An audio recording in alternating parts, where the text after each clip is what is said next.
who use this as their point of reference all the time. Right. I have to have an understanding about it.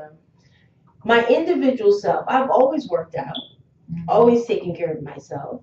You know, we all hit plateaus. I kind of gotten past one. And it's been interesting. People want to know, like, the questions coming at you is like, really? No, I'm just being healthy. So instead of seeing it as me being me, Right. it's almost as if though people are thinking you're doing it for something else, and I'm feeling really good.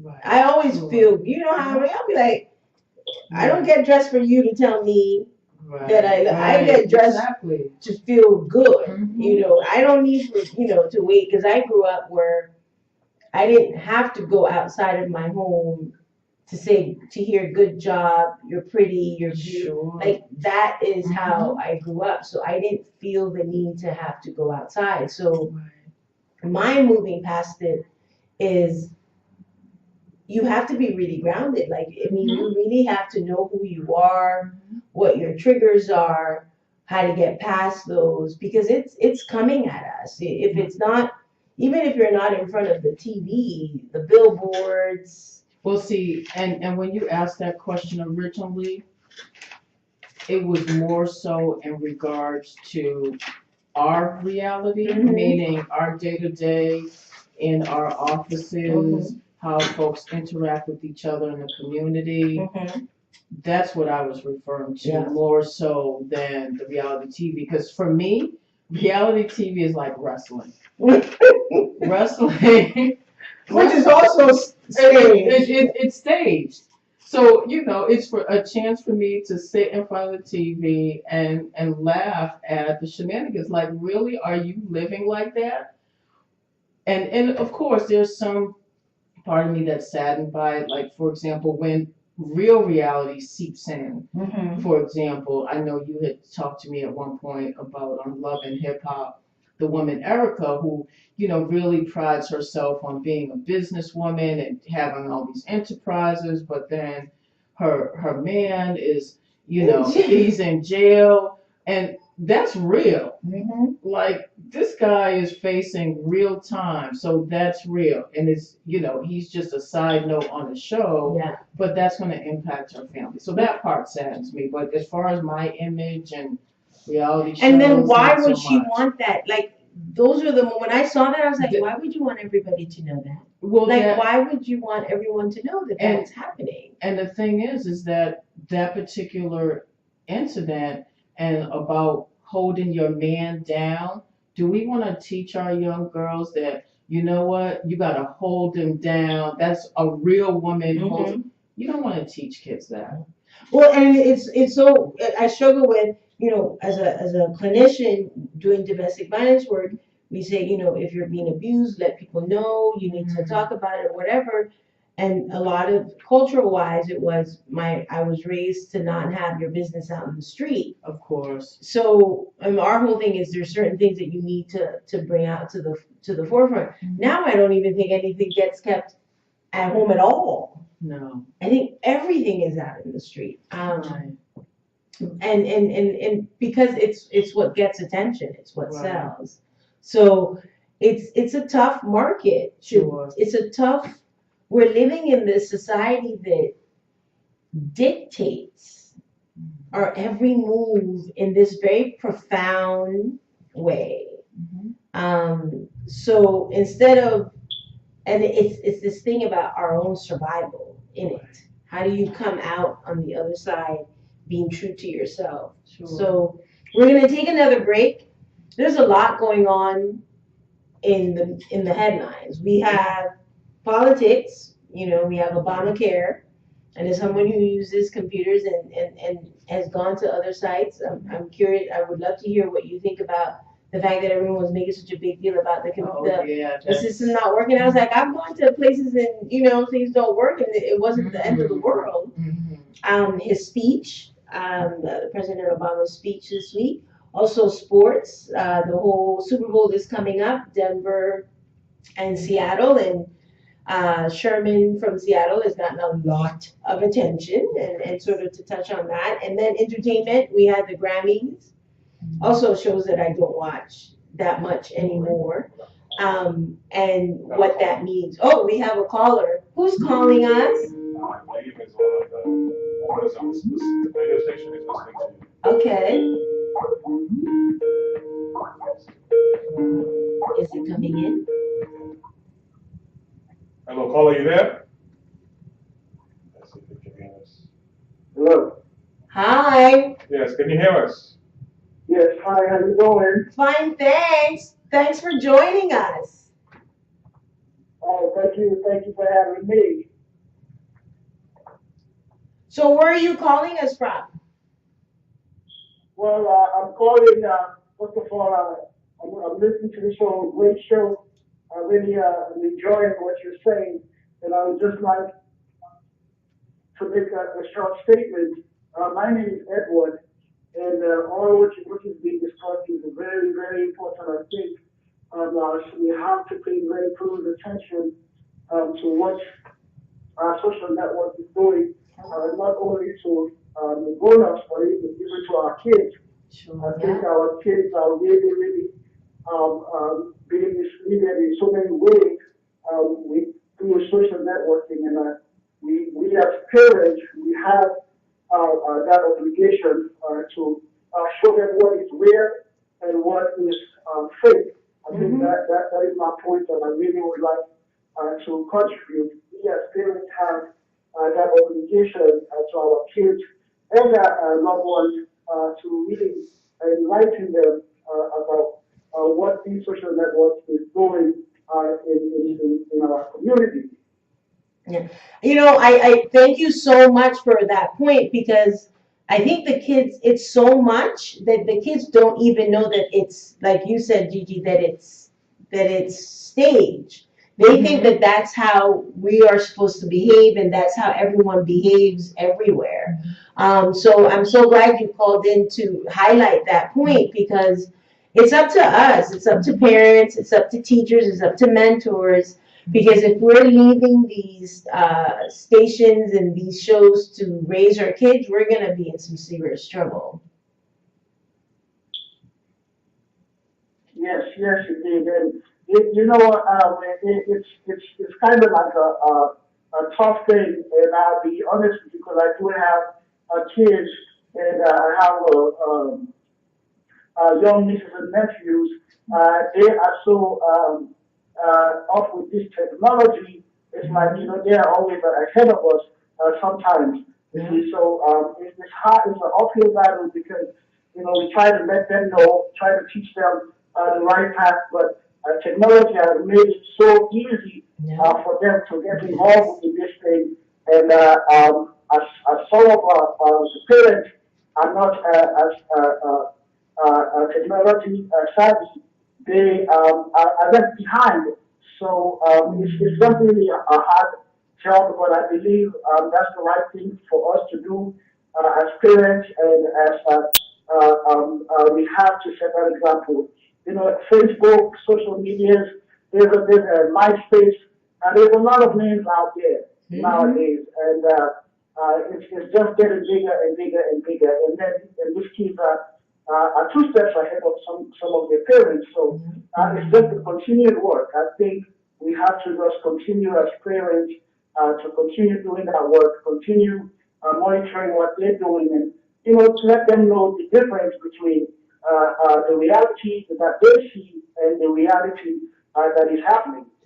Because a lot of times reality TV or things like that is not really reality. It's all staged. Thank you so much for calling in and for tuning in, and hopefully you'll keep joining us on the Soulful Afro with Yvette show.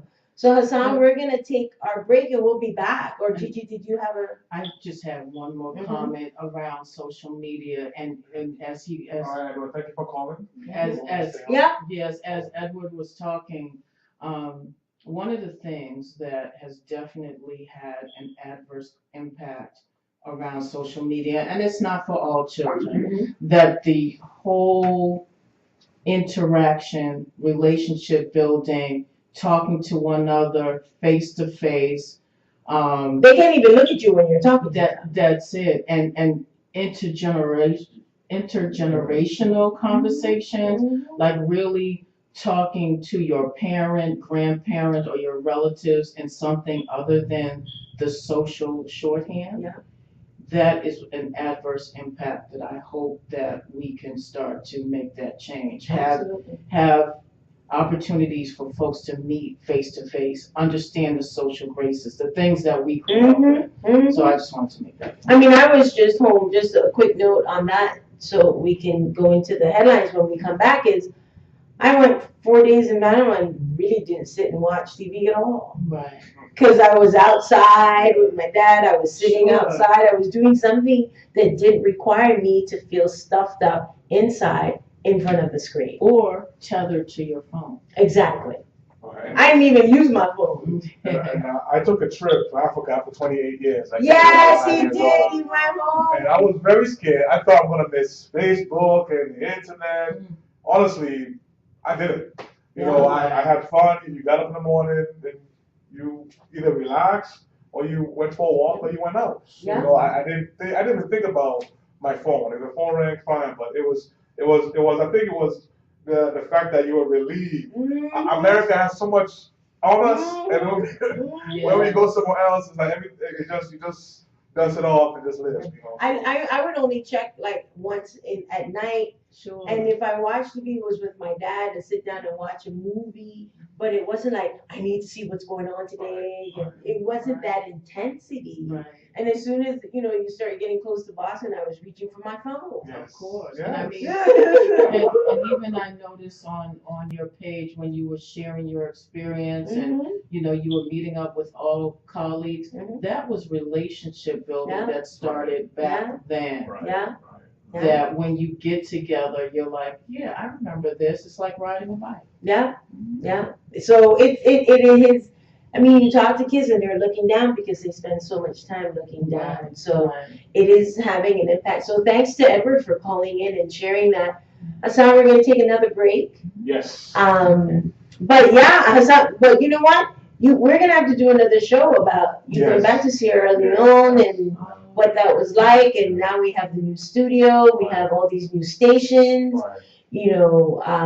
Hassan is doing big things. This thing, yeah. Big things. Sounds like you know. Yeah. Sounds like Soulful Afro. There you go. Don't be stealing my name. So we're going to take a break and we'll be right back. All right, you're tuned in to Soulful Afro with Yvette. Keep it locked right here. We'll be right back. It reminded me of the Sidney Poitier book. He writes that, he grew up in the Bahamas or Bermuda and like running outside and doing and not looking at TV. And then now he has 200 plus stations and he can't find one thing to watch. But I'm telling you, I know about that cable going, and I'm like, for real, there's nothing, and I put through all these channels. Yeah.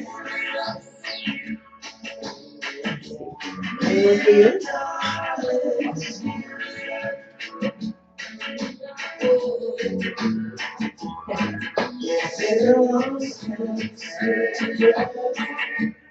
Since I've got you on my mind.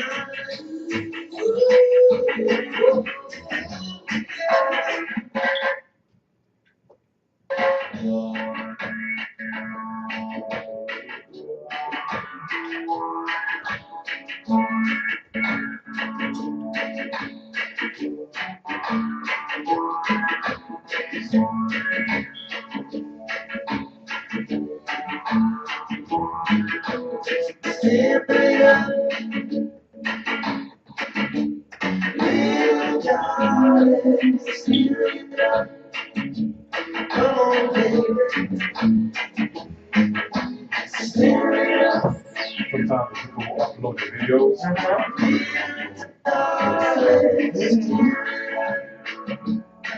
How many people watching?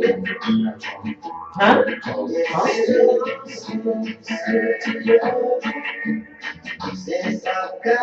We can go back in because we have like 2 more segments to not end, so they can do the headlines. And we'll come back to some more uplifting messages.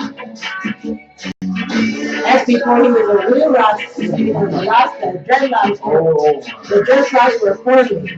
Yeah, that's the time the three of them keep playing. And Bunny. Yeah.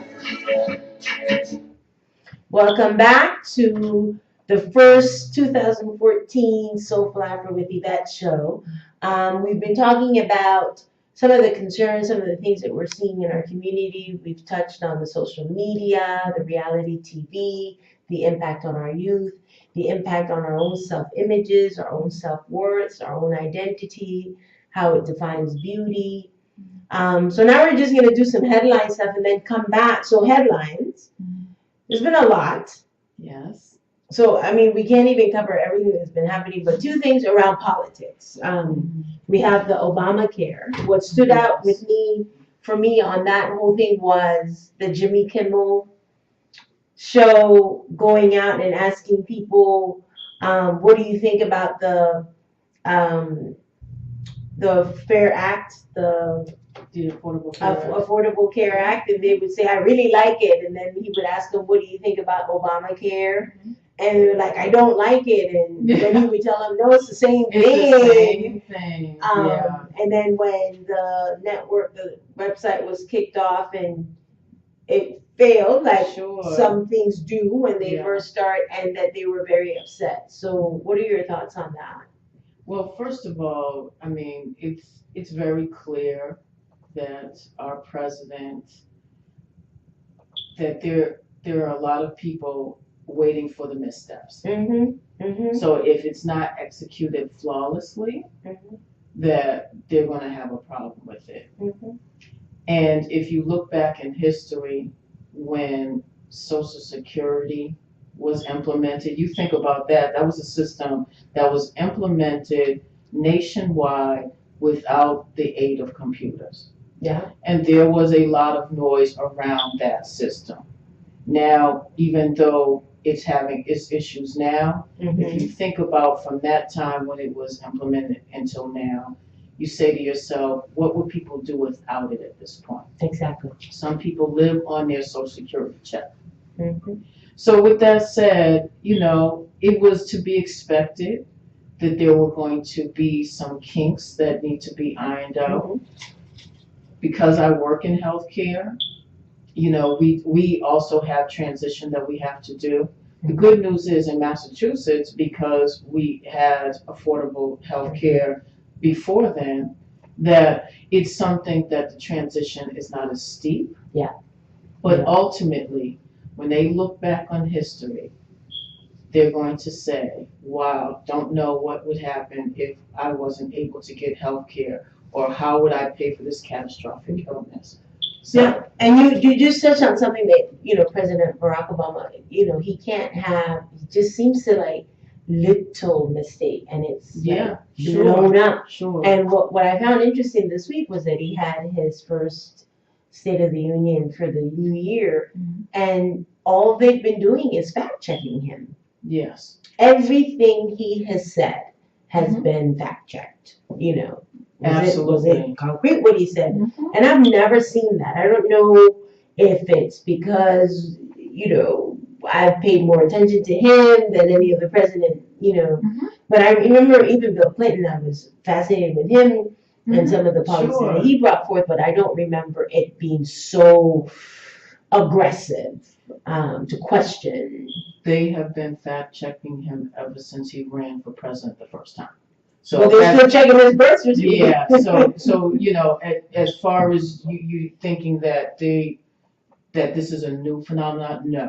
They fact check every single thing.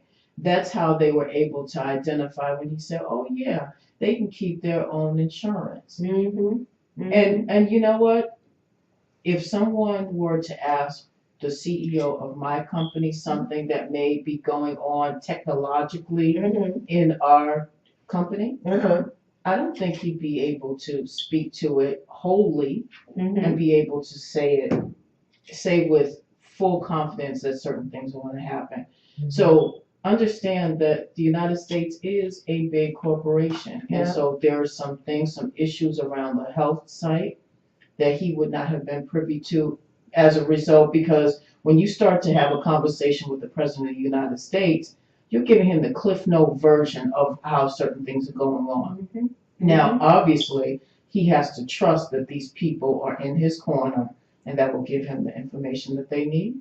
Yeah. And sometimes there's ramifications around that. People, just like with the Christie thing, Mm-hmm. whether or not Mm-hmm. whether or not he knew about it or not, the head had to roll because that's impact on his brand. Exactly.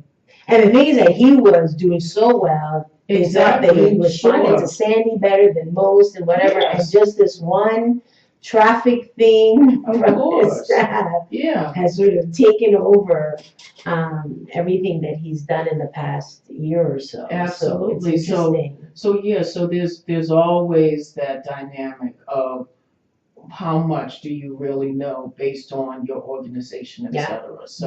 So as far as there's going to be technological glitches. Anyone who works in a company, when there's an implementation, a new system, that there's issues and flaws. I mean, they had senators were questioning, the woman. I was like, really? Yeah. Apple, when they kick off, the iPhones, were a mess and everything. And, so it's like things are compromised, but then what happens is they fixate on Steve Jobs' speech. Yeah. What he said this is supposed to be doing, and they get invested in the dream. So you don't hear a lot of backlash when it comes to compromised security with the Apple.